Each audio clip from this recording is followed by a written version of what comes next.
Now let's see this question. Consider the following transactions with the data items P and Q initialized to 0, and now they have given two transactions T1 and T2. In T1 there is read P, read Q, and then if P equal to 0 then Q equal to Q plus 1, write Q, and here also read Q, read P. If Q equal to 0 then P equal to P plus 1 and write P.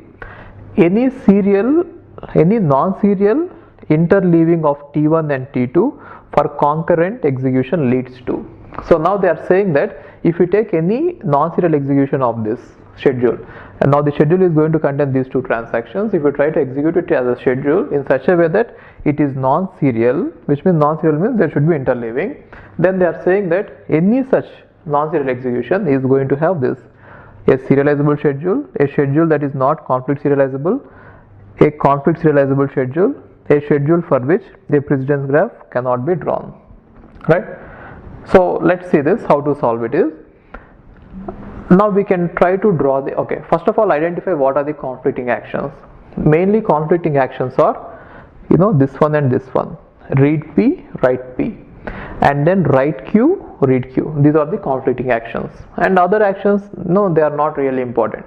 When the other actions are not really important, right, coming to this conflict serializability concept, because we are only interested in conflicts. If there are operations which are not conflicting, you can assume as if they are not present, because the final answer doesn't depend on them, right? In case of conflict serializability, you need not worry about the actions which are not conflicts. Here the conflicts are only this one, and this one, and this one.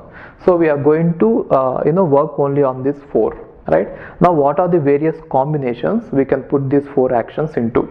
Now if you observe it, if you leave out all these serial and if you talk about only non-serial, we can put them in four combinations. So one combination is from T1 I can put read P, and from T2 I can put read Q, and from T2 I can put write Q,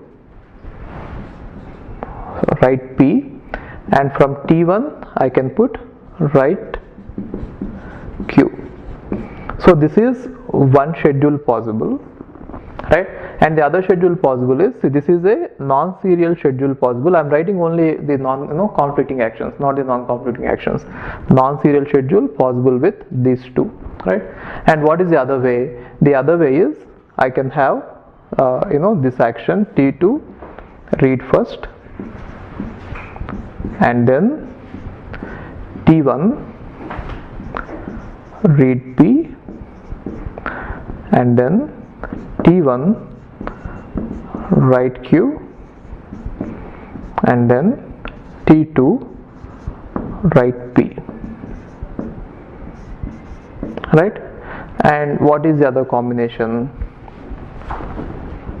You can have T1 read P, and then T2 read Q, and then T1 write Q, and then T2 write P, right? Now what is the other combination? T2 read Q, T1 read P, and then T2 write P, and then T1 write Q, right? Only these four combinations we get. Now if you observe this, for all these four combinations, if you try to put the graph, let us say this is the concurrency graph or precedence graph. Now T1, T2, if you write the precedence graph representing T1 and T2, according to this transaction, now let's try to find out whether it is conflict serializable or not. Now what are the conflicting actions? The conflicting actions are, one is this two, right? Now T1 read and T2 write. So it is saying that from T1 to T2 there should be an edge. Now the other one is T2 read and T1 write. Now it is saying that there should be a edge from here to here. Got it? So now looking at this, let us say T1 here and T2 here. Now if you look at this, it is T1 read and then T2 write P. So there is a conflict between these two. It is saying that there has to be an edge from 1 to 2, right? And then this one is saying that there is T2 and then T1. There is a conflict between these two, 2 to 1.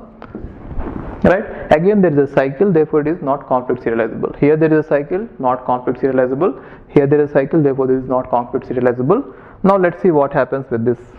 So if you have T1 here and T2 here, now where are the conflicts? So the read Q is going to be conflict with this. Now this one is saying that T2 then T1, and where is the other conflict? This one, right? Read P and write Q. This one is saying that T1 and then T2, right? Therefore again there is a cycle, so it is not conflict serializable. And now this one, now there is a conflict here. This one is saying that T1 and then T2 and then T1, which means from here to here. And if you look at this one is saying that T1 and then T2, right? Again there is a cycle. So whatever way you try to put these 4 transactions in, it is always going to give us cycles in the graph. So we can say that there is no serial schedule which is conflict equivalent to this. Got it? So what can we say? This is not serializable. So you can say that it leads to a schedule that is not conflict serializable. Whatever way you put it in, we are always going to get a schedule which is not conflict serializable. Got it? Okay.